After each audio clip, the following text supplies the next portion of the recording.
ನಮಸ್ಕಾರ ಸ್ನೇಹಿತರೆ, ಬಹಳ ದಿನಗಳ ನಂತರ ಮತ್ತೆ ಅದೇ ಪ್ರಶ್ನೆಯೊಂದಿಗೆ ಬಂದಿದ್ದೇನೆ. ಹಾಗಾದರೆ ಸೌಜನ್ಯಳನ್ನು ಕೊಂದವರು ಯಾರು? ಈ ಪ್ರಶ್ನೆಗೆ ಮತ್ತೆ ಉತ್ತರ ಹುಡುಕುವ ಸಮಯ ಬಂದಿದೆ. ಹೌದು, ಸೌಜನ್ಯ ಪ್ರಕರಣದ ಮರುತನಿಖೆ ಕೋರಿ ಸೌಜನ್ಯಳ ತಾಯಿ ಕುಸುಮಾವತಿಯವರು ಸುಪ್ರೀಂ ಕೋರ್ಟಿಗೆ ಸಲ್ಲಿಸಿದ ಅರ್ಜಿಯ ವಿಚಾರಣೆಯ ವೇಳೆ ನ್ಯಾಯಪೀಠ ನೀಡಿದ ಹೇಳಿಕೆ ಆ ಭರವಸೆ ಮೂಡಿಸಿದೆ. 2012ರಲ್ಲಿ ನಡೆದ ಧರ್ಮಸ್ಥಳದ ವಿದ್ಯಾರ್ಥಿನಿ ಸೌಜನ್ಯಳ ಕೊಲೆ ಪ್ರಕರಣದ ವಿಚಾರಣೆ ನಡೆಸಿದ CBI ಕೋರ್ಟ್ 2023ರಲ್ಲಿ ತೀರ್ಪು ನೀಡಿತ್ತು. ಪ್ರಕರಣದ ಆರೋಪಿ ಸಂತೋಷ್ ರಾವ್ ನಿರಪರಾಧಿ ಎಂಬುದಷ್ಟೇ ತೀರ್ಪಿನ ಸಾರವಾಗಿತ್ತು. ಹಾಗಾದರೆ ಕೊಂದವರು ಯಾರು ಎಂಬ ಪ್ರಶ್ನೆ ಹಾಗೇ ಉಳಿದಿತ್ತು ಮತ್ತು ಈ ಪ್ರಶ್ನೆ ರಾಜ್ಯದೆಲ್ಲೆಡೆ ಮಾರ್ದನಿಸಿತ್ತು. ನಿರಂತರವಾಗಿ 1 ವರ್ಷಗಳ ಕಾಲ ರಾಜ್ಯದಾದ್ಯಂತ ಸೌಜನ್ಯ ಪ್ರಕರಣದ ಮರುತನಿಖೆ ನಡೆಸುವಂತೆ ಒತ್ತಾಯಿಸಿ ಪ್ರತಿಭಟನೆಗಳು ನಡೆದಿದ್ದವು. ಧರ್ಮಸ್ಥಳದ ಹೆಸರು ಕೆಡಿಸಲು ಷಡ್ಯಂತ್ರ ಎಂದು ಆರೋಪಿಸಿ ಕೆಲವು ಸಂಘಟನೆಗಳು ಸೌಜನ್ಯ ಪರ ಹೋರಾಟವನ್ನು ದಮನಿಸುವ ಪ್ರಯತ್ನಗಳನ್ನು ನಡೆಸಿದ್ದವು. ರಾಜ್ಯ ಸರ್ಕಾರಕ್ಕೆ ಮನವಿ ಕೊಟ್ಟರೂ ಮರುತನಿಖೆಗೆ ಆಸಕ್ತಿ ತೋರಿರಲಿಲ್ಲ. ಸೌಜನ್ಯ ತಾಯಿ ಕುಸುಮಾವತಿ ಹೈಕೋರ್ಟ್ ಮೆಟ್ಟಿಲೇರಿದರು. ಸರ್ಕಾರಕ್ಕೆ ಮರುತನಿಖೆಗೆ ಆದೇಶಿಸುವಂತೆ ಅವರು ಸಲ್ಲಿಸಿದ ಅರ್ಜಿ ಫಲ ನೀಡಲಿಲ್ಲ. ಆ ನಂತರ ಅಕ್ರಮವಾಗಿ ಶವ ಹೂತು ಹಾಕಿದ ಪ್ರಕರಣದ ಸಾಕ್ಷಿ ಎಂದು ಹೇಳಿಕೊಂಡು ಬಂದ ಚಿನ್ನಯ್ಯ, ಆತನ ದೂರು ಆಧರಿಸಿ ನಡೆದ SIT ತನಿಖೆ, ಇದೆಲ್ಲ ನಿಮಗೆ ಗೊತ್ತೇ ಇದೆ. ಛಲ ಬಿಡದ ಸೌಜನ್ಯ ತಾಯಿ ಕುಸುಮಾವತಿಯವರು ಮರುತನಿಖೆಗೆ ಆದೇಶಿಸುವಂತೆ ಸುಪ್ರೀಂ ಕೋರ್ಟಿಗೆ ಅರ್ಜಿ ಸಲ್ಲಿಸಿದರು. ಇದೀಗ ಸುಪ್ರೀಂ ಕೋರ್ಟ್ ಪಾಸಿಟಿವ್ ಆಗಿ ಪ್ರತಿಕ್ರಿಯೆ ನೀಡಿದೆ.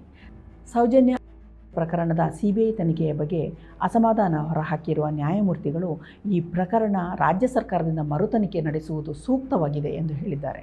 11 ವರ್ಷಗಳ ಕಾಲ ಸುದೀರ್ಘವಾಗಿ ನಡೆದ CBI ತನಿಖೆಯ ಲೋಪದ ಬಗ್ಗೆ 2023ರಲ್ಲಿ CBI ಕೋರ್ಟ್ ನೀಡಿದ ತೀರ್ಪಿನಲ್ಲಿ ಉಲ್ಲೇಖಿಸಲಾಗಿತ್ತು. ಪ್ರಕರಣದ ತನಿಖೆಯ ಆರಂಭದಿಂದಲೂ ಲೋಪ ಎಸಗಲಾಗಿದೆ. ಶವ ಸಿಕ್ಕ ಸ್ಥಳ ಮಹಜರು, ಪೂರಕ ಸಾಕ್ಷ್ಯ ಸಂಗ್ರಹ, ಪೋಸ್ಟ್ಮಾರ್ಟಮ್ ಮಾಡಿದ ನಂತರ ದೇಹದ ಸ್ಯಾಂಪಲನ್ನು ಹೈದರಾಬಾದ್ಗೆ ಲ್ಯಾಬಿಗೆ ಕಳಿಸುವಾಗ ವಿಳಂಬವಾಗಿರುವುದರಿಂದ ಅದು ಫಂಗಸ್ ಬಂದಿತ್ತು. ಈ ಕಾರಣದಿಂದ FSL ಪರೀಕ್ಷೆಯಲ್ಲಿ ಯಾವುದೇ ಸಾಕ್ಷ್ಯ ಉಳಿದಿರಲಿಲ್ಲ. ಅಷ್ಟೇ ಅಲ್ಲ, ಕಾಣೆಯಾದ ಸೌಜನ್ಯಳ ಒಳ ಉಡುಪು, ಚಪ್ಪಲಿ ಕೂಡ ಸಂಗ್ರಹಿಸಿರಲಿಲ್ಲ. ಆರಂಭದಲ್ಲಿ CID ತನಿಖೆ ಶುರು ಮಾಡಿತ್ತು. ನಂತರ CID ಸಂಗ್ರಹಿಸಿದ ಸಾಕ್ಷ್ಯಗಳ ಆಧಾರದಲ್ಲಿ ಆರೋಪಿ ಸಂತೋಷ್ ರಾವ್ ಅಪರಾಧಿ ಹೌದೋ ಅಲ್ಲವೋ ಎಂಬ ಒಂದೇ ಲೈನಿನಲ್ಲಿ ಇಡೀ ತನಿಖೆ ನಡೆದಿತ್ತು. CBI ಹೊಸದಾಗಿ ಯಾವುದೇ ಸಾಕ್ಷ್ಯ ಸಂಗ್ರಹಿಸುವ ಕೆಲಸ ಮಾಡಿರಲಿಲ್ಲ. ಇದನ್ನು CBI ಕೋರ್ಟ್ ಕೂಡ ಗಮನಿಸಿತ್ತು. CBIನ ಅಂತಿಮ ತೀರ್ಪಿನಲ್ಲಿ ಗೋಲ್ಡನ್ ಅವರ್ನಲ್ಲಿ ಸಂಪೂರ್ಣ ಸಾಕ್ಷ್ಯನಾಶ ಮಾಡಲಾಗಿದೆ ಎಂಬ ಗಂಭೀರ ಆರೋಪ ಮಾಡಲಾಗಿತ್ತು. ಆ ನಂತರ ಹೈಕೋರ್ಟಿಗೆ ಮರುತನಿಖೆ ಕೋರಿ ಸೌಜನ್ಯ ಕುಟುಂಬದವರು ಸಲ್ಲಿಸಿದ ಅರ್ಜಿ ವಿಚಾರಣೆ ನಡೆಸಿದ ಹೈಕೋರ್ಟ್ ಕೂಡ ಇದು ಸಂಪೂರ್ಣ ನಿರ್ಲಕ್ಷ್ಯದಿಂದ ನಡೆದ ತನಿಖೆ ಎಂದು ಹೇಳಿತ್ತು. ಆದರೆ ಕೊಲೆ ಆರೋಪಿಗಳನ್ನು ಪತ್ತೆ ಹಚ್ಚಲು ಪೂರಕ ಸಾಕ್ಷ್ಯಗಳನ್ನು ಪೊಲೀಸರು ಸಂಗ್ರಹಿಸದೆ ಲೋಪ ಎಸಗಿದ್ದಾರೆ ಎಂದು ವಿಚಾರಣೆಯ ಸಮಯದಲ್ಲಿ ನ್ಯಾಯಾಧೀಶರೇ ಕಳವಳ ವ್ಯಕ್ತಪಡಿಸಿದ್ದರು.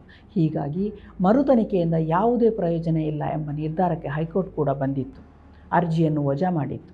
ಆದರೆ ಧೃತಿಗೆಡದ ಕುಸುಮಾವತಿಯವರು ತಮ್ಮ ಕೊನೆಯ ಪ್ರಯತ್ನವಾಗಿ ಸುಪ್ರೀಂ ಕೋರ್ಟಿಗೆ ಅರ್ಜಿ ಸಲ್ಲಿಸಿದ್ದರು. ಸ್ನೇಹಿತರೆ, 2023ರಲ್ಲಿ CBI ತೀರ್ಪು ಬಂದ ನಂತರ ಆ ಪ್ರಕರಣದ ಗ್ರೌಂಡ್ ರಿಪೋರ್ಟ್ ಮಾಡಲು ಸೌಜನ್ಯ ಮನೆಗೆ ಭೇಟಿ ನೀಡಿದ ಮೊದಲ ಕನ್ನಡದ ಮಾಧ್ಯಮ ಈದಿನ.com. ಸೌಜನ್ಯಳ ಕುಟುಂಬದವರನ್ನು ಭೇಟಿ ಮಾಡಿ ಆಕೆಯ ಮೃತದೇಹ ಸಿಕ್ಕ ಸ್ಥಳ, ಆಕೆ ಬಸ್ನಿಂದ ಇಳಿದು ಹೋದ ರಸ್ತೆ, ತುಂಬಿ ಹರಿಯುತ್ತಿದ್ದ ನೇತ್ರಾವತಿ ನದಿಯ ದಡದಲ್ಲೆಲ್ಲ ಓಡಾಡಿ ಆ ಪಾಪದ ಹೆಣ್ಣು ಮಗಳು ಭೀಕರವಾಗಿ ಕೊಲೆಯಾದ ನಂತರ ಆ ಕುಟುಂಬ ಅನುಭವಿಸಿದ ಯಾತನೆ, ಹೋರಾಟ, ಕುಟುಂಬದ ಅಹವಾಲುಗಳೇನಿತ್ತು ಎಂಬುದನ್ನು ಜನರ ಮುಂದಿಟ್ಟಿದ್ದೆವು. ಆಕೆಯ ಅಕ್ಕ, ತಂಗಿ, ಅಜ್ಜ, ಅಜ್ಜಿ, ತಂದೆ, ತಾಯಿ ಎಲ್ಲರಲ್ಲೂ ಅವಳದೇ ನೆನಪು ತುಂಬಿತ್ತು. ದೇವರ ಫೋಟೋದ ಪಕ್ಕದಲ್ಲಿ ಮಗಳ ಫೋಟೋ ಇಟ್ಟು ದೀಪ ಹಚ್ಚಿ ಕೈ ಮುಗಿಯುತ್ತಿದೆ ಆ ಕುಟುಂಬ. ಸೌಜನ್ಯ ಮೃತಪಟ್ಟ ನಂತರ ನಡೆದ ಆಕೆಯ ತಂಗಿಯ ಮದುವೆಯ ಗ್ರೂಪ್ ಫೋಟೋಗೆ ಸೌಜನ್ಯಳ ಫೋಟೋವನ್ನು ಕೊಲಾಜ್ ಮಾಡಿ ಗೋಡೆಯ ಮೇಲೆ ತೂಗು ಹಾಕಲಾಗಿದೆ. ಹೀಗೆ ಮನೆ ಮಂದಿಯೆಲ್ಲ ಆಕೆಯ ನೆನಪನ್ನು ತಮ್ಮ ಬದುಕಿನ ಜಂಜಾಟದ ನಡುವೆಯೂ ಜೋಪಾನವಾಗಿ ಕಾಪಿಟ್ಟುಕೊಂಡಿದ್ದಾರೆ. ನಾವು 11 ವರ್ಷಗಳ ಕಾಲ ಹೋರಾಟವನ್ನು ಜೀವಂತವಾಗಿಟ್ಟಿದ್ದ ಮಹೇಶ್ ಶೆಟ್ಟಿ ತಿಮರೋಡಿ ಮತ್ತು ಪ್ರಕರಣದಲ್ಲಿ ಆರೋಪಿ ಎಂಬ ಅವಮಾನ ಪಟ್ಟ ಹೊತ್ತಿದ್ದ ಸಂತೋಷ್ ರಾವ್ ಅವರ ಮನೆಗೂ ಭೇಟಿ ನೀಡಿದ್ದೆವು. ಸಂತೋಷ್ ರಾವ್ ತಂದೆ ಸುಧಾಕರ್ ರಾವ್ ಮತ್ತು ಸಹೋದರ ಸಂಜಯ್ ರಾವ್ ಅವರ ಇಂಗಲಾರದ ನೋವಿಗೆ ನಾವು ಕಿವಿಯಾಗಿದ್ದೆವು. ಯಾರದ್ದೋ ಷಡ್ಯಂತ್ರಕ್ಕೆ ಆ ಕುಟುಂಬ ಛಿದ್ರವಾಗಿತ್ತು. ಸಂತೋಷನ ತಾಯಿ, ಮಗ ಜೈಲು ಪಾಲಾದ ನೋವಿನಲ್ಲೇ ಮೃತರಾಗಿದ್ದರು. ತಂದೆ ನಿವೃತ್ತ ಶಿಕ್ಷಕ ಸುಧಾಕರ್ ರಾವ್ ಅವರದ್ದು ನಿತ್ಯ ನರಕಯಾತನೆಯ ಬದುಕು. 12 ವರ್ಷಗಳಲ್ಲಿ ಯಾವ ಮಾಧ್ಯಮಗಳಾಗಲಿ ಸಂಘ ಸಂಸ್ಥೆಗಳಾಗಲಿ ಈ ಅಮಾಯಕ ಕುಟುಂಬದ ನೋವನ್ನು ಆಲಿಸಿರಲಿಲ್ಲ. CBI ತೀರ್ಪು ಬಂದ ನಂತರ ಮೊದಲ ಬಾರಿಗೆ ಸಂತೋಷ್ ರಾವ್ ಮನೆಯವರನ್ನು ಸಂದರ್ಶಿಸಿದ ಮಾಧ್ಯಮ ನಮ್ಮದು. ಅಷ್ಟೇ ಅಲ್ಲ, ಸಂತೋಷ್ ತಂದೆ ಮತ್ತು ಸೌಜನ್ಯ ತಾಯಿಯ ಮೊದಲ ಭೇಟಿಯನ್ನು ನಾವು ಮಾಡಿಸಿದೆವು. ಇಬ್ಬರು ಪರಸ್ಪರ ಸಂತೈಸಿಕೊಂಡ ಆ ಕ್ಷಣ ಮರೆಯಲಾಗದ್ದು. ಆ ನಂತರ ರಾಜ್ಯದೆಲ್ಲೆಡೆ ನಡೆದ ಭಾರೀ ಪ್ರತಿಭಟನೆ ರಾಜ್ಯ ಮಾತ್ರವಲ್ಲ, ಅಕ್ಕಪಕ್ಕದ ರಾಜ್ಯಗಳಲ್ಲೂ ಸದ್ದು ಮಾಡಿತ್ತು. ಸೌಜನ್ಯ ಪರ ಹೋರಾಟಗಾರರು ಧರ್ಮಸ್ಥಳದ ಪ್ರಭಾವಿ ಮನೆತನದ ವಿರುದ್ಧ ಆರೋಪ ಮಾಡಿದ್ದರು. ಅತ್ಯಾಚಾರಿಗಳನ್ನು ರಕ್ಷಿಸಿದ, ಸಾಕ್ಷ್ಯ ನಾಶ ಮಾಡಿದ ಆರೋಪ ಮಾತ್ರವಲ್ಲ, ಸೌಜನ್ಯಳ ಕೊಲೆಗೂ ಮುನ್ನ ನಡೆದ ಹಲವು ಹೆಣ್ಣು ಮಕ್ಕಳ ನಿಗೂಢ ಸಾವುಗಳಿಗೆ ಮರುಜೀವ ಬಂದಿತ್ತು. ಕೊಲೆಗಾರರು ಯಾರು ಎಂಬ ಪ್ರಶ್ನೆಗೆ ಉತ್ತರ ಬೇಕು ಎಂಬ ಕೂಗು ಜೋರಾಗಿತ್ತು.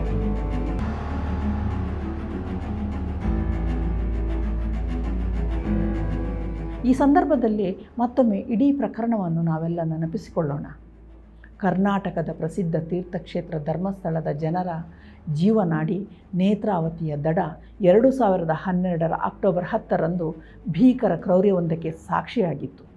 ಕಾಲೇಜು ವಿದ್ಯಾರ್ಥಿನಿ ಸೌಜನ್ಯಳ ಜರ್ಜರಿತಗೊಂಡ ಮೃತದೇಹ ನೇತ್ರಾವತಿಯ ಸ್ನಾನಘಟ್ಟ ಸಮೀಪದ ಪೊದೆಯೊಂದರಲ್ಲಿ ಪತ್ತೆಯಾಗಿತ್ತು.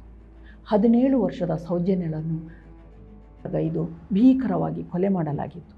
ಈ ಘಟನೆಯಿಂದ ಇಡೀ ಧರ್ಮಸ್ಥಳವೇ ಬೆಚ್ಚಿ ಬಿದ್ದಿತ್ತು. ಮಾರನೇ ದಿನ ಧರ್ಮಸ್ಥಳ ಬೃಹತ್ ಪ್ರತಿಭಟನೆಗೆ ಸಾಕ್ಷಿಯಾಯಿತು. 2012 ಅಕ್ಟೋಬರ್ 9ರಂದು ಎಡೆಬಿಡದೆ ಮಳೆ ಸುರಿಯುತ್ತಿತ್ತು. ಧರ್ಮಸ್ಥಳದ ಮಂಜುನಾಥೇಶ್ವರ ಕಾಲೇಜಿಗೆ ಹೋಗಿದ್ದ ಸೌಜನ್ಯ ಸಂಜೆ 4 ಗಂಟೆಗೆ ಸ್ನಾನಘಟ್ಟದ ಬಳಿ ಬಸ್ಸಿನಿಂದ ಇಳಿದು ಮನೆ ಕಡೆಗೆ ಹೆಜ್ಜೆ ಹಾಕಿದ್ದಳು. ಅದೇ ಸಮಯದಲ್ಲಿ ಎದುರಿನಿಂದ ಸೌಜನ್ಯಳ ಮಾವ ವಿಠಲಗೌಡ ಜೀಪಿನಲ್ಲಿ ಸಾಗುತ್ತಿದ್ದವರು ಸೌಜನ್ಯಳನ್ನು ನೋಡಿದ್ದೇ ಕಡೆ. ಆನಂತರ ಆಕೆ ನಾಪತ್ತೆಯಾಗಿದ್ದಾಳೆ. ಸಂಜೆ 6 ಗಂಟೆಯಾದರೂ ಮಗಳು ಕಾಲೇಜಿನಿಂದ ಮನೆಗೆ ಬಂದಿಲ್ಲ. ತಾಯಿ ಸಹಜವಾಗಿಯೇ ಆತಂಕಗೊಂಡಿದ್ದಾರೆ. ನೇತ್ರಾವತಿ ಸ್ನಾನಘಟ್ಟದ ಬಳಿ ಹೋಟೆಲು ನಡೆಸುತ್ತಿರುವ ತಮ್ಮನಿಗೆ ಫೋನ್ ಮಾಡಿ ವಿಷಯ ತಿಳಿಸಿದ್ದಾರೆ. ಸಂಜೆ 4:15 ವೇಳೆಗೆ ಆಕೆ ಬಸ್ ಇಳಿದು ಮನೆ ಕಡೆ ಹೋಗುತ್ತಿದ್ದುದನ್ನು ನೋಡಿರುವುದಾಗಿ ಸೌಜನ್ಯ ಮಾವ ವಿಠಲ ಹೇಳಿದಾಗ ಆತಂಕ ಇನ್ನೂ ಹೆಚ್ಚಾಗುತ್ತದೆ.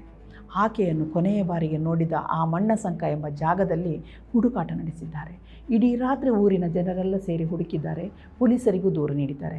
ಯಾವ ಸುಳಿವು ಸಿಕ್ಕಿರಲಿಲ್ಲ. ಆದರೆ ಮರುದಿನ ಬೆಳಿಗ್ಗೆ ಮಣ್ಣಸಂಕದಲ್ಲಿ ಹರಿಯುವ ಸಣ್ಣ ತೊರೆಯಿಂದಾಚೆ ಪೊದೆಯಲ್ಲಿ ಸೌಜನ್ಯಳ ಅರೆನಗ್ನ ದೇಹ ಪತ್ತೆಯಾಗಿತ್ತು. ಸೌಜನ್ಯಳನ್ನು ಅಪಹರಿಸಿ ಬೇರೆ ಮಾಡಿ ನಂತರ ಮೃತದೇಹವನ್ನು ತಂದು ಇಲ್ಲಿ ಹಾಕಲಾಗಿದೆ ಎಂದು ಮೃತದೇಹವನ್ನು ನೋಡಿದ ತಕ್ಷಣ ಕುಟುಂಬದವರು ಅನುಮಾನ ವ್ಯಕ್ತಪಡಿಸಿದರು. ಧರ್ಮಸ್ಥಳ ಈ ಆಘಾತದಲ್ಲಿರುವಾಗಲೇ ಪ್ರಸಿದ್ಧ ಬಾಹುಬಲಿ ಬೆಟ್ಟದ ಮೆಟ್ಟಿಲ ಮೇಲೆ ಕುಳಿತಿದ್ದ ಸಂತೋಷ್ ರಾವ್ ಎಂಬ ಪ್ರವಾಸಿಯೊಬ್ಬನನ್ನು ಹಿಡಿದು ಪೊಲೀಸರ ವಶಕ್ಕೆ ಕೊಡಲಾಯಿತು. ಆದರೆ ಧರ್ಮಸ್ಥಳದ ಬಹುತೇಕ ನಿವಾಸಿಗಳು ಹೀಗೆ ಅಮಾಯಕನನ್ನು ಹಿಡಿದುಕೊಟ್ಟ ಮಲ್ಲಿಕ್ ಜೈನ್, ಧೀರಜ್ ಜೈನ್ ಮತ್ತು ಉದಯ್ ಜೈನ್ ಅವರುಗಳ ಮೇಲೆ ಅನುಮಾನ ವ್ಯಕ್ತಪಡಿಸಿದ್ದರು. ಸಂತೋಷ್ ಈ ಕೆಲಸ ಮಾಡಿರಲು ಸಾಧ್ಯವೇ ಇಲ್ಲ ಎಂದು ಸೌಜನ್ಯ ಕುಟುಂಬದವರು ಅಂದಿನಿಂದಲೂ ಹೇಳುತ್ತಲೇ ಬಂದಿದ್ದರು. ಅಕ್ಟೋಬರ್ 11ನೇ ತಾರೀಕು ಈ ತ್ರಿವಳಿ ಜೈನ್ಗಳ ಜೊತೆ ಇನ್ನೂ ಕೆಲವು ಸ್ಥಳೀಯರು ಕೂಡಿಕೊಂಡು ಮೆಟ್ಟಿಲ ಮೇಲೆ ಕುಳಿತಿದ್ದ ಅಮಾಯಕ ಸಂತೋಷ್ನನ್ನು ಹಿಡಿದು ಹಿಗ್ಗಾಮುಖ ಥಳಿಸಿ ನಂತರ ಪೊಲೀಸರಿಗೆ ಒಪ್ಪಿಸಿದ್ದರು. ಸಂತೋಷ್ ದೇಹದ ಮೇಲೆ ಸುಮಾರು 17 ಗಾಯದ ಗುರುತುಗಳಿದ್ದವು. ಈ ಗಾಯಗಳು ಸೌಜನ್ಯಳ ಪ್ರತಿರೋಧದಿಂದ ಆಗಿವೆ ಎಂಬುದು ಪೊಲೀಸರ ವಿವರಣೆಯಾಗಿತ್ತು. ಸಂತೋಷ್ ತಾನೇ ಈ ಕೃತ್ಯ ಮಾಡಿದ್ದೇನೆಂದು ಒಪ್ಪಿಕೊಂಡಿರುವುದಾಗಿ ಅಕ್ಟೋಬರ್ 13ನೇ ತಾರೀಕು ಪೊಲೀಸರು ಘೋಷಿಸಿದರು ಮತ್ತು ಸೌಜನ್ಯಳ ಮೃತದೇಹ ಸಿಕ್ಕ ಮಣ್ಣಸಂಕ ಎಂಬ ಸ್ಥಳಕ್ಕೆ ಸಂತೋಷ್ನನ್ನು ಮಹಜರಿಗಾಗಿ ಕರೆದೊಯ್ದರು. ಆದರೆ ಸೌಜನ್ಯ ಕುಟುಂಬದ ಪ್ರಕಾರ ಆ ಮೂವರ ಗುಂಪೇ ನಿಜವಾದ ಪಾತಕಿಗಳು. ಹೀಗಿದ್ದರೂ CIDಗಾಗಲಿ CBIಗಾಗಲಿ ಇವರ ವಿರುದ್ಧ ಯಾವುದೇ ಸಾಕ್ಷ್ಯ ಸಿಕ್ಕಿಲ್ಲ. ವಾಸ್ತವದಲ್ಲಿ ಈ ಯುವಕರ ಬಗ್ಗೆ ಸರಿಯಾದ ತನಿಖೆಯನ್ನೇ ನಡೆಸಿಲ್ಲ. ಬದಲಿಗೆ ಪೊಲೀಸರೇ ಹೆಜ್ಜೆ ಹೆಜ್ಜೆಗೂ ಸಾಕ್ಷ್ಯಗಳನ್ನು ನಾಶ ಮಾಡಿದ್ದಾರೆ ಎಂದು ಕುಟುಂಬದವರು ಈ ದಿನದ ಜೊತೆಗೆ ಮಾತನಾಡುವಾಗ ಆರೋಪಿಸಿದರು. ನಂತರ ಬಹಳಷ್ಟು ಪ್ರತಿಭಟನಾ ವೇದಿಕೆಗಳಲ್ಲಿ ಈ ಹೇಳಿಕೆಯನ್ನು ನೀಡಿದ್ದಾರೆ. ಧರ್ಮಸ್ಥಳದ ದೇವಸ್ಥಾನದವರೇ ನಡೆಸುತ್ತಿರುವ ಶಾಂತಿವನ ಪ್ರಕೃತಿ ಚಿಕಿತ್ಸಾಲಯ ಸೌಜನ್ಯಳ ಮೃತದೇಹ ಸಿಕ್ಕ ಸ್ಥಳದಿಂದ ಕೇವಲ 500 ಮೀಟರ್ ದೂರದಲ್ಲಿದೆ ಅಷ್ಟೇ. ಈ ಕೇಸಿಗೆ ನಿರ್ಣಾಯಕ ಸಾಕ್ಷ್ಯವಾಗಬಹುದಾಗಿದ್ದ ಶಾಂತಿವನದ ಗೇಟಿನಲ್ಲಿದ್ದ CCTV ಫುಟೇಜ್ಗಳನ್ನು ತನಿಖಾಧಿಕಾರಿಗಳು ವಶಕ್ಕೆ ಪಡೆದುಕೊಂಡೇ ಇಲ್ಲ. ಈ ವಿಷಯವನ್ನು ಸ್ವತಃ ಪೊಲೀಸ್ ಇನ್ಸ್ಪೆಕ್ಟರ್ ಯೋಗೇಶ್ ಕುಮಾರ್ ಅವರು ಕೋರ್ಟಿನಲ್ಲಿ ಒಪ್ಪಿಕೊಂಡಿದ್ದಾರೆ. ಸೌಜನ್ಯಳ ಮೃತದೇಹದಲ್ಲಿ ಒಳ ಉಡುಪು ಇರಲಿಲ್ಲ. ಆ ಸ್ಥಳದಲ್ಲಿಯೂ ಸಿಕ್ಕಿಲ್ಲ. ಆಕೆಯ ಕೊಡೆ, ಚಪ್ಪಲಿ ಕೂಡ ಸಿಗಲಿಲ್ಲ. ಹಾಗಾಗಿ ಬೇರೆ ಮಾಡಿ ಬೆಳಿಗ್ಗೆ ಈ ಜಾಗದಲ್ಲಿ ತಂದು ಎಸೆದು ಹೋಗಿದ್ದಾರೆ ಎಂಬ ಸಂಶಯ ಬಲವಾಗಿತ್ತು. ಅಚ್ಚರಿ ಎಂದರೆ ಪೊಲೀಸರು ಸೌಜನ್ಯಳ ಮನೆಗೆ ಬಂದು ಯಾವ ತರಹದ ಒಳ ಉಡುಪು ಮಗಳು ಧರಿಸಿದ್ದಳು ತೋರಿಸಿ ಎಂದು ಕೇಳಿದರು. ನಾವು ಗುರುತಿಗೆಂದು ಹೊಲಿಗೆ ಹಾಕಿ ಕೊಟ್ಟೆವು. ಪೊಲೀಸರು ಅದೇ ಒಳ ಉಡುಪನ್ನು ಮಣ್ಣಿನಲ್ಲಿ ಹೂತಿಟ್ಟು ಅದನ್ನೇ ಮಹಜರು ಸಮಯದಲ್ಲಿ ಸಂತೋಷನಿಂದ ಹೊರಗೆ ತೆಗೆಸಿದರು. ಅದನ್ನು ಸಂತೋಷನೇ ಹೂತಿಟ್ಟದ್ದು ಅಂತ ಹೇಳಿಕೆ ತೆಗೆದುಕೊಂಡರು ಎಂದು ಕುಸುಮಾವತಿ ತಾಯಿ ಆರೋಪಿಸಿದ್ದರು. ಆ ಯಾವ ಮಾತುಗಳನ್ನು CBI ಕೇಳಿಸಿಕೊಂಡಿರಲಿಲ್ಲ. ಫೊರೆನ್ಸಿಕ್ ವರದಿಯಲ್ಲಿ ಬಯಲಾದ ವಿಷಯ ಏನೆಂದರೆ, ಮೃತದೇಹದ ಬಟ್ಟೆಗಳಿಗೆ, ಮೃತಳ ಮರ್ಮಾಂಗಕ್ಕೆ ಅಂಟಿದ್ದ ಮತ್ತು ಮೃತದೇಹ ಸಿಕ್ಕ ಜಾಗದಲ್ಲಿದ್ದ ಮಣ್ಣು ಒಂದೇ ಆಗಿತ್ತು. ಆದರೆ ಸಂತೋಷ್ನ ಬಟ್ಟೆಗಳಿಗೆ ಯಾವುದೇ ಮಣ್ಣು ಅಂಟಿರಲಿಲ್ಲ. ಬೆಳ್ತಂಗಡಿ ಪೊಲೀಸರು, CID ಮತ್ತು CBI ತನಿಖಾ ಸಂಸ್ಥೆಗಳು ಸಂತೋಷ್ ರಾವ್ ವಿರುದ್ಧದ ಕೇಸನ್ನು 3 ಅಂಶಗಳ ಆಧಾರದಲ್ಲಿ ನಡೆಸಿದ್ದರು. ಸಂತೋಷ್ ತಪ್ಪೊಪ್ಪಿಗೆ, ವಶಪಡಿಸಿಕೊಂಡ ಬಟ್ಟೆಗಳು, ಆತನ ದೇಹದ ಮೇಲಿನ ಗಾಯದ ಗುರುತುಗಳು. ಆದರೆ ಆತನ ಮೇಲಿನ ಆರೋಪಗಳನ್ನು ಸಾಬೀತುಪಡಿಸಲು ಈ 3 ಸಾಕ್ಷ್ಯಗಳಷ್ಟೇ ಸಾಕಾಗುವುದಿಲ್ಲ. ಇವು ಬಲವಾದ ಸಾಕ್ಷ್ಯ ಅಂತ ಪರಿಗಣಿಸಲಿಕ್ಕೆ ಸಾಧ್ಯವಿಲ್ಲ ಎಂದು ಕೋರ್ಟ್ ಹೇಳಿದೆ. ಆತನ ದೇಹದ ಮೇಲೆ ಕಂಡುಬಂದ ಉಗುರಿನಿಂದಾದ 4 ಗಾಯದ ಗುರುತುಗಳು ಪೊಲೀಸ್ ವಶಕ್ಕೆ ಕೊಡುವಾಗ ಆದ ಗಾಯಗಳು ಎಂದು ಕೋರ್ಟ್ ಅಭಿಪ್ರಾಯ ವ್ಯಕ್ತಪಡಿಸಿತ್ತು. ಸಂತೋಷ್ 5 ವರ್ಷಗಳಿಗಿಂತಲೂ ಹೆಚ್ಚು ಕಾಲ ಬಂಟ್ವಾಳದಲ್ಲಿ ಜೈಲುವಾಸ ಅನುಭವಿಸಿದ್ದ. ಅಂತಿಮವಾಗಿ ಕೋರ್ಟ್ ಆತನನ್ನು ನಿರ್ದೋಷಿ ಎಂದು ಹೇಳಿದೆ. ನಾವು ಸಂತೋಷ್ ಮನೆಗೆ ಹೋದಾಗ ನಮ್ಮ ಜೊತೆ ಮಾತನಾಡಿದ ತಂದೆ ಸುಧಾಕರ್ ರಾವ್, ಮಗ ಕೇಸಿನಿಂದ ಖುಲಾಸೆಯಾದ ಮೇಲೂ ಮನೆಗೆ ಬರುತ್ತಿಲ್ಲ. 5 ವರ್ಷ ಜೈಲಿನಲ್ಲಿದ್ದು ಜಾಮೀನು ಸಿಕ್ಕಿದ ನಂತರ ಒಮ್ಮೆಯಷ್ಟೇ ಮನೆಗೆ ಬಂದಿದ್ದ. ಮಗನ ಬಂಧನವಾದ ನಂತರ ಆ ಕೊರಗಿನಲ್ಲೇ ತಾಯಿ ತೀರಿಕೊಂಡರು. ಅಮ್ಮನಿಗೆ ಮಗನ ಭೇಟಿ ಮಾಡಿಸಲು ಮಾಡಿದ ಪ್ರಯತ್ನ ಫಲ ನೀಡಲಿಲ್ಲ. ಎಷ್ಟೇ ಅರ್ಜಿ ಹಾಕಿದರೂ ಕೋರ್ಟ್ ಅನುಮತಿ ಕೊಡಲಿಲ್ಲ. ಕೊನೆಗೆ ಮಗನ ಮುಖ ನೋಡಲಾಗದೆ ಅವನ ನೆನಪಿನಲ್ಲೇ ತಾಯಿ ಕಣ್ಣು ಮುಚ್ಚಿದರು. ಅಮ್ಮನಿಲ್ಲದ ಮನೆಗೆ ಬರಲು ಮನಸ್ಸಾಗುತ್ತಿಲ್ಲ ಅಂತ ಮಗ ಈಗಲೂ ಮನೆಗೆ ಬರುತ್ತಿಲ್ಲ ಅಂತ ಹೇಳಿ ದುಃಖಿಸಿದ್ದರು. ಸ್ನೇಹಿತರೆ, CBI ತೀರ್ಪು ಬಂದು ಸರಿಯಾಗಿ 3 ವರ್ಷ ಆಯಿತು. ಈ ಮಧ್ಯೆ ಸಂತೋಷ್ ತಂದೆ ಸುಧಾಕರ್ ರಾವ್, ಸೌಜನ್ಯರ ತಂದೆ ಚಂದಪ್ಪಗೌಡ ಮೃತಪಟ್ಟಿದ್ದಾರೆ. ಸಂತೋಷ್ ತಂದೆಗೆ ಮಗ ದೋಷಮುಕ್ತನಾದ ನಿರಾಳತೆ ಇತ್ತು. ಆದರೆ ಸೌಜನ್ಯ ತಂದೆಗೆ ಮಗಳ ಕೊಲೆಗಾರ ಇನ್ನೂ ಪತ್ತೆಯಾಗಿಲ್ಲವಲ್ಲ ಎಂಬ ಕೊರಗು ಜೊತೆಗಿತ್ತು. ಆ ಕೊರಗಿನಲ್ಲೇ ಕೊನೆಯುಸಿರೆಳೆದಿದ್ದಾರೆ. ತಾಯಿ ಕುಸುಮಾವತಿ ಅವರದ್ದು ಮಾತ್ರ ಭತ್ತದ ಉತ್ಸಾಹ. ಈ ಮಧ್ಯೆ ಬೆಳ್ತಂಗಡಿ ಸುತ್ತಮುತ್ತ ಅನಾಥ ಶವಗಳನ್ನು ಹೂತು ಹಾಕಿದ್ದೇನೆ ಎಂದು ಹೇಳಿಕೊಂಡು ಬಂದ ಚಿನ್ನಯ್ಯ ಎಂಬಾತನ ದೂರು ಆಧರಿಸಿ ಸರ್ಕಾರ SIT ರಚನೆ ಮಾಡಿತ್ತು. ನೇತ್ರಾವತಿ ನದಿ ದಡದಲ್ಲಿ ಹುಡುಕಾಟ ನಡೆಸಿದ SIT ಮೂಳೆಗಳನ್ನು ಸಂಗ್ರಹಿಸಿದ ಪ್ರಕ್ರಿಯೆ ನಂತರ ಚಿನ್ನಯ್ಯ ಉಲ್ಟಾ ಹೊಡೆದಿದ್ದು ಎಲ್ಲವನ್ನು ಈ ರಾಜ್ಯದ ಜನ ನೋಡಿದ್ದಾರೆ. ಈ ಮಧ್ಯೆ ಸೌಜನ್ಯ, ವೇದವಲ್ಲಿ, ಪದ್ಮಲತಾ ಅಸಹಜ ಸಾವು ಹಾಗೂ ಮಾವುತ ಮತ್ತು ಆತನ ಸೋದರಿಯ ಜೋಡಿ ಕೊಲೆ ಪ್ರಕರಣದ ಮರುತನಿಖೆಗೆ ಒತ್ತಾಯಿಸಿ ಪ್ರತಿಭಟನೆ ಜೋರಾಗಿತ್ತು. ಪ್ರಗತಿಪರ ಸಂಘಟನೆಗಳು, ಸ್ತ್ರೀಪರ ಹೋರಾಟಗಾರರು ಕೊಂದವರು ಯಾರು ಎಂಬ ಆಂದೋಲನದ ಮೂಲಕ ಕಾಂಗ್ರೆಸ್ ನಾಯಕಿ ಸೋನಿಯಾ ಗಾಂಧಿಯವರಿಗೆ ಮರುತನಿಖೆಗೆ ರಾಜ್ಯ ಸರ್ಕಾರಕ್ಕೆ ನಿರ್ದೇಶನ ನೀಡುವಂತೆ ಒತ್ತಾಯಿಸಿ ಒಂದು ಪತ್ರ ಬರೆಯಲಾಯಿತು. ಆಗಿನ ಮುಖ್ಯಮಂತ್ರಿ ಸಿದ್ದರಾಮಯ್ಯ ಅವರಿಗೂ ಮನವಿ ಕೊಡಲಾಯಿತು. ಸರ್ಕಾರದಿಂದ ಯಾವುದೇ ಸ್ಪಂದನೆ ಬರಲಿಲ್ಲ.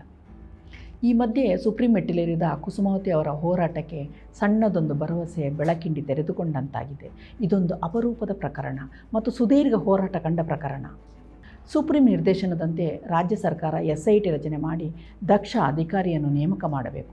ಸರ್ಕಾರ ಯಾರದ್ದೇ ಪ್ರಭಾವಕ್ಕೆ ಒಳಗಾಗದೆ, ತನಿಖೆಯಲ್ಲಿ ಯಾವುದೇ ಹಸ್ತಕ್ಷೇಪ ಮಾಡದೆ ನಿಷ್ಪಕ್ಷಪಾತವಾಗಿ ತನಿಖೆಗೆ ಅನುವು ಮಾಡಿಕೊಡಬೇಕು. ನಿಜವಾದ ಅಪರಾಧಿಗೆ ಶಿಕ್ಷೆಯಾಗಬೇಕು. ಸೌಜನ್ಯಳಿಗೆ ನ್ಯಾಯ ಸಿಗಬೇಕು. ಇದು ಯಾರ ವಿರುದ್ಧದ ಷಡ್ಯಂತ್ರವಲ್ಲ. ಕಾಮುಕರ ಅಟ್ಟಹಾಸಕ್ಕೆ ಬಲಿಯಾದ ಮುಗ್ಧ ಜೀವವೊಂದರ ಆತ್ಮಶಾಂತಿಗಾಗಿ ನಡೆಯುತ್ತಿರುವ ಕೊನೆಯ ಹೋರಾಟ. ನಮಸ್ಕಾರ.